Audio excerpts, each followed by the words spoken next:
Amigos, bienvenidos a una nueva edición del Doctor en Casa. Estamos en Curiositas Televisión con Rafa Benítez para ofrecerles un nuevo capítulo de esta serie.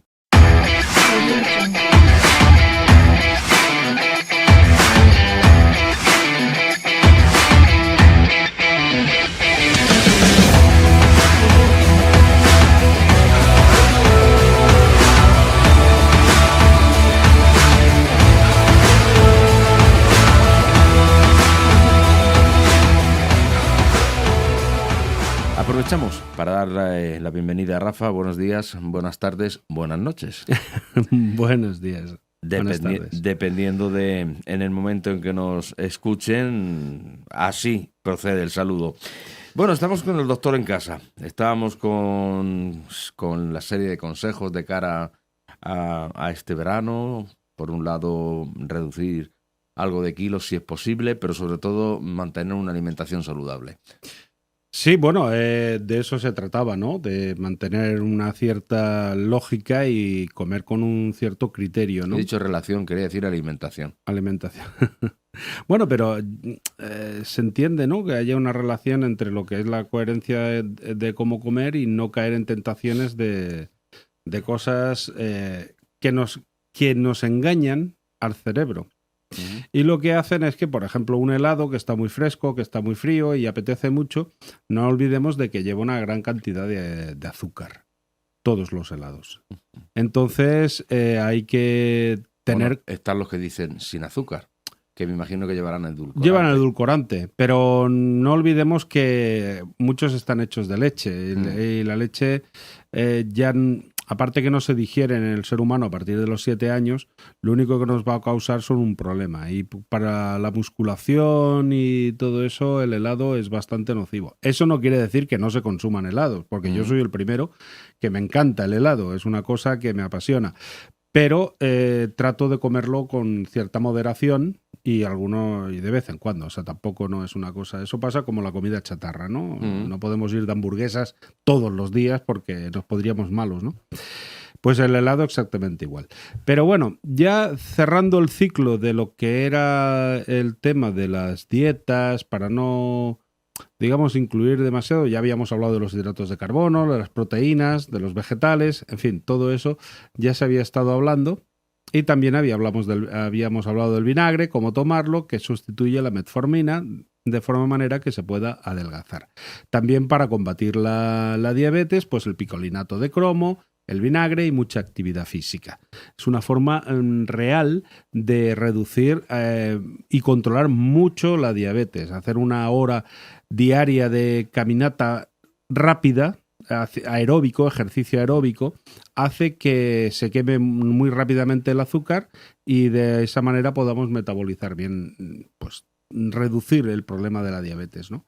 Si además añadimos el picolinato de cromo y añadimos el vinagre de manzana, pues todo eso nos va a funcionar estupendamente bien. Pero hoy traía el tema porque en verano suele ocurrir que muchísimas personas, tanto antes como después de las vacaciones, sufren un estrés post-vacacional.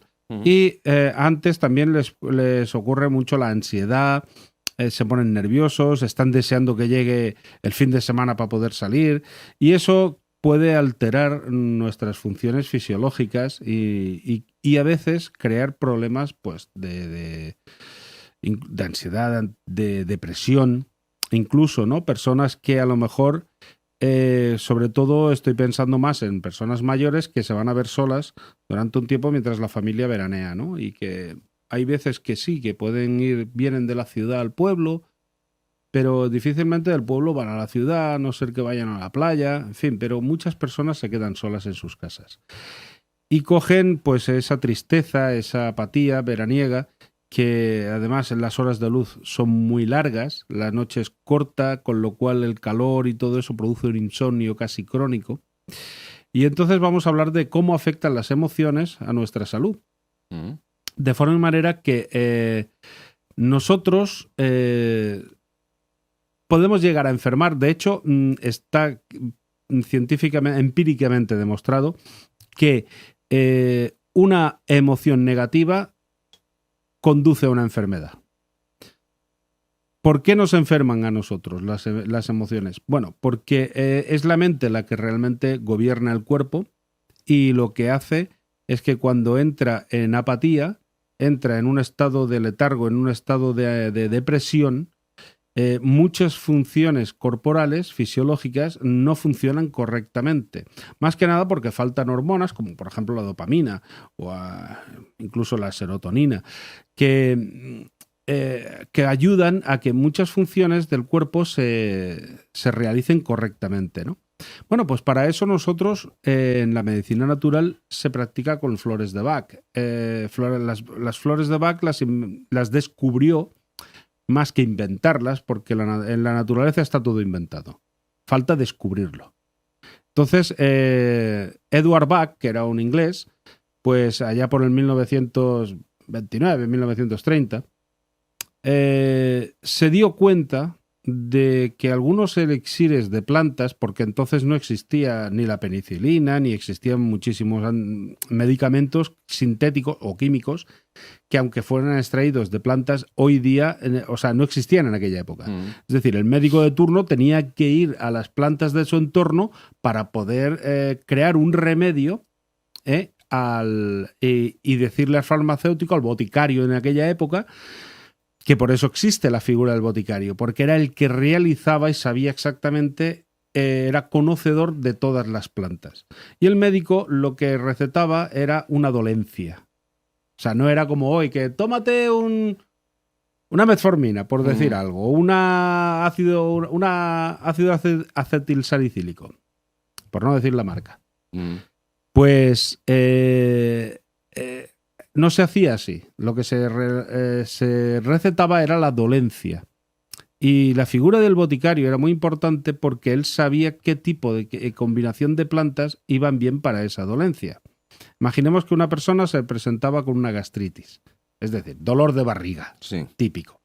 Entonces, provocado por una indigestión, provocado por un corte de digestión, provocado por el exceso de calor, que son los tres factores por los que se puede cumplir una indigestión o una gastritis. Es decir, la gastritis se genera, los cortes de digestión se genera por un cambio brusco de temperatura.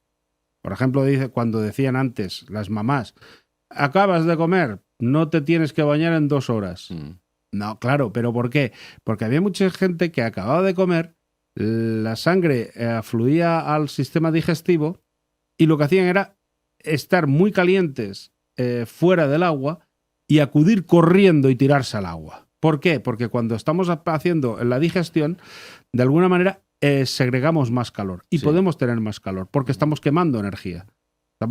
Estamos quemando energía, no, estamos quemando el combustible que produce energía. Y por eso sentimos ese calor. La gente se tiraba de golpe y el cambio brusco de temperatura hacía que se paralizara ese proceso, con lo cual se ponían enfermos. Eso es el corte de digestión. Siempre son por cambios de temperatura bruscos. Bueno, pues este hombre, el Edward Bach, se dio cuenta que en aquella época algunas plantas mejoraban la situación emocional de los pacientes. Empezó a investigar y creó 38 remedios florales, de los cuales van en 7 categorías.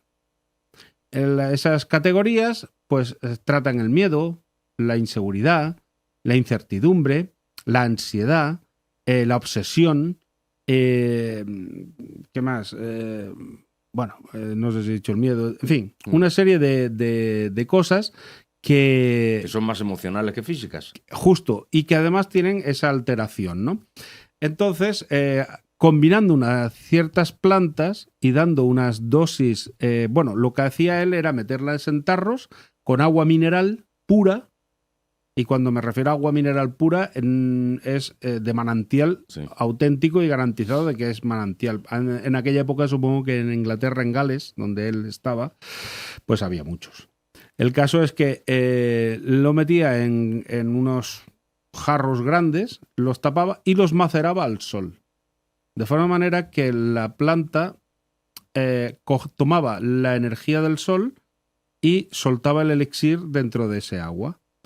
Al dar unas gotitas de ese agua, hacía un efecto homeopático sobre la persona y la persona mejoraba radicalmente y hablamos de mejorar no en un mes ni 15 días. Estamos hablando de una mejora en 24 horas. Vale. Y hay remedios que en 2-3 horas ya hacen un efecto. Por ejemplo, en situaciones de obsesión. Hay personas que están muy obsesionadas, por ejemplo, con la limpieza. Todo lo tienen que ver limpio, todo lo tienen que ver ordenado, todo lo tienen que ver perfecto, todo lo tienen que ver inmaculado. Cualquier cosa que altera ese orden que ellos establecen, altera también su propio estado emocional, de forma manera que les provoca una irritabilidad y ser quizás hasta groseros con los que tienen alrededor. Con los que están alrededor. Y bueno, pues si a esta persona se le da manzana verde, el elixir de manzana, que está en flores de Bach, se le dan 3-4 gotitas 2-3 veces al día. Antes se ponían en un vasito de agua y la gente se las bebía porque era agua mineral y tal.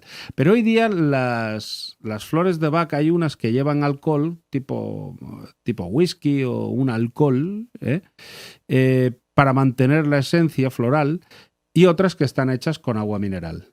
Pero fuera como fuere, son gotitas que en un adulto no va a causar ningún tipo de problemas porque no tienen contraindicación. Se absorben rápidamente y ayudan automáticamente. La esencia floral entra en acción y ayuda a que esa persona mejore considerablemente. En trastornos de sueño, por ejemplo, personas que tienen que hacer un examen para selectividad, tienen que hacer un examen importante, tienen una entrevista de trabajo, tienen algo importante en su vida que les afecta, no les deja dormir, ¿vale? Ahí en este caso utilizaríamos impatience, ¿vale? Que viene a hacer una referencia a lo que sería la impaciencia. De forma manera que lo que hace es que relaja a la persona y la tranquiliza. Claro, impatiens es una planta, entonces muy parecida a pasiflora, entonces relaja a la persona y lo mejor es que no es que relaje el sistema nervioso, es que es a nivel emocional que la persona se queda más tranquila y recupera esa pequeña autoconfianza que tiene que tener. Claro, todo esto llevó a cabo una investigación. Este doctor tardó entre 4 o 5 años en desarrollar todo este sistema y además analizar las enfermedades y hacer las pruebas pertinentes, ¿no?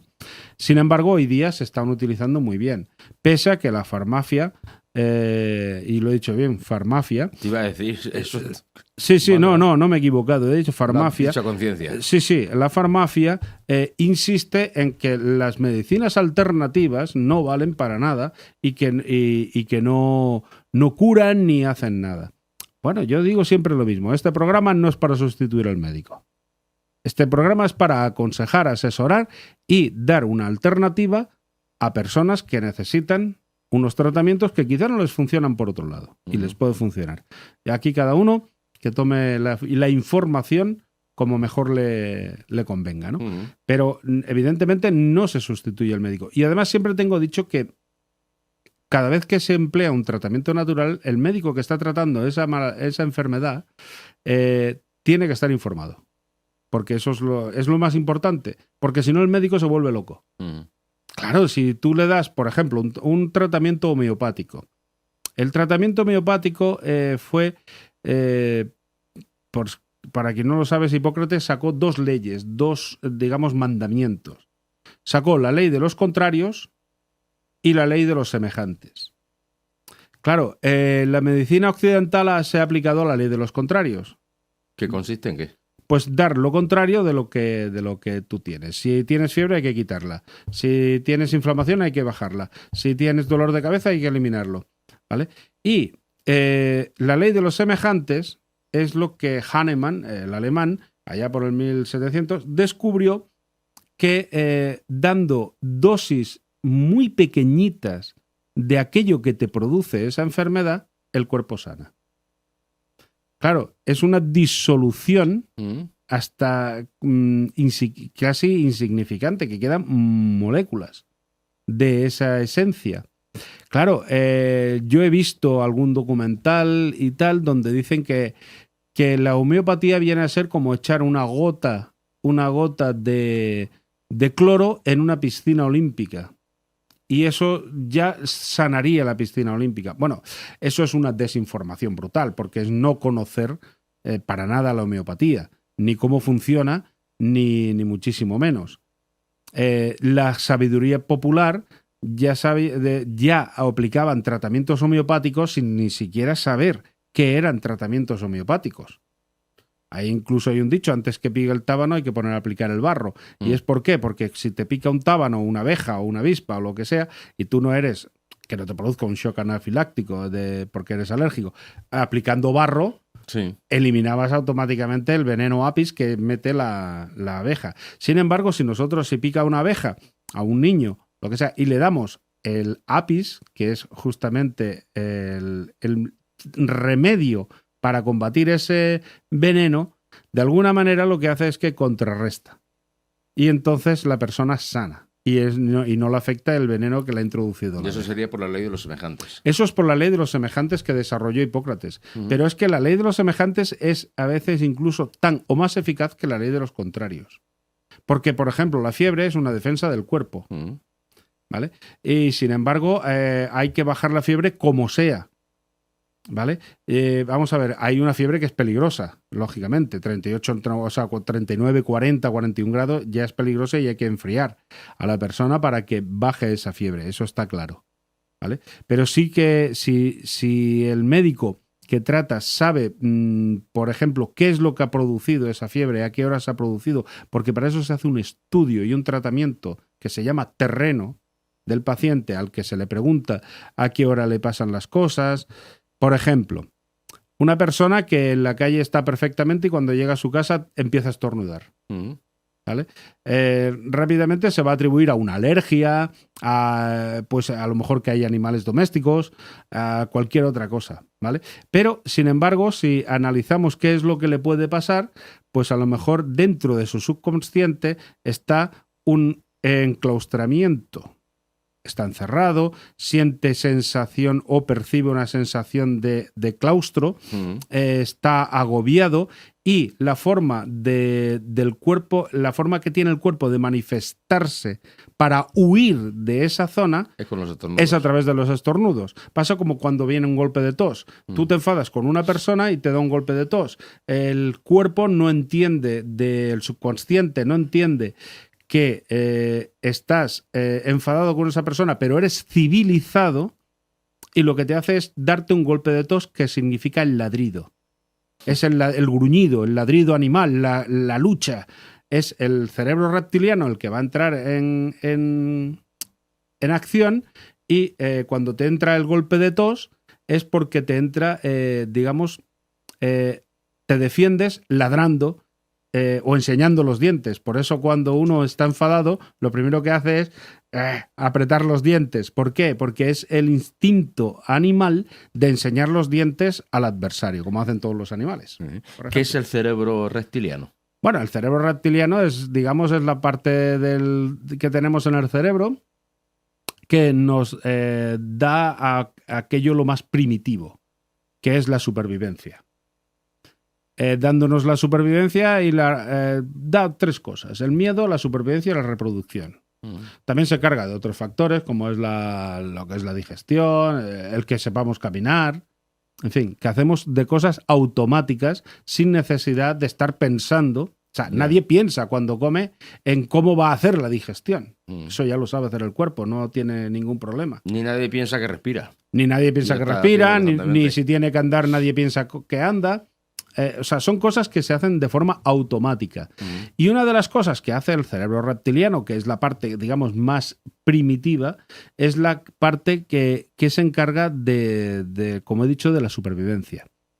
Por ejemplo, hay un fuego, sales corriendo. O sea, además instantáneamente, ni te lo piensas. O sea, no te vas a poner a pensar, tengo que bajar las escaleras, tengo que abrir una puerta. No, sales por donde sea.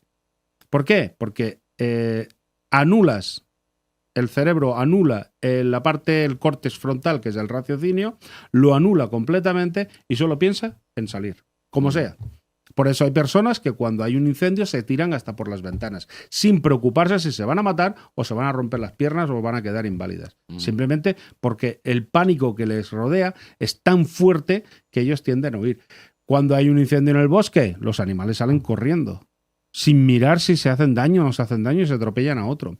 Cuando llegan, por ejemplo, los ñus que llegan a África, a un río donde está plagado de cocodrilos, saben perfectamente que se los van a comer. O sea, lo saben, es que no son tontos, lo saben. Pero sin embargo, el instinto y esa situación que ellos tienen, o sea, es tan grande, es tan fuerte que les obliga a meterse en el agua y poder pasar, ¿no?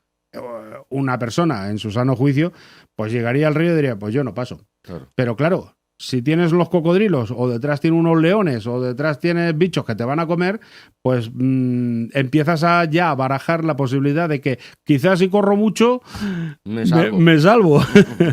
¿Entiendes? Muy bien, pues ¿algún apunte para ir cerrando? No, más que nada, pues aquellas personas que necesiten que se vean con un poco de agobio, o se vean un poco así con tristeza, depresión, un poco de angustia, con miedo, con inseguridades y todo eso, pues pueden acudir al herbolario de confianza, donde le van a explicar perfectamente qué remedio de flor de Bach le puede funcionar bien. Muy bien.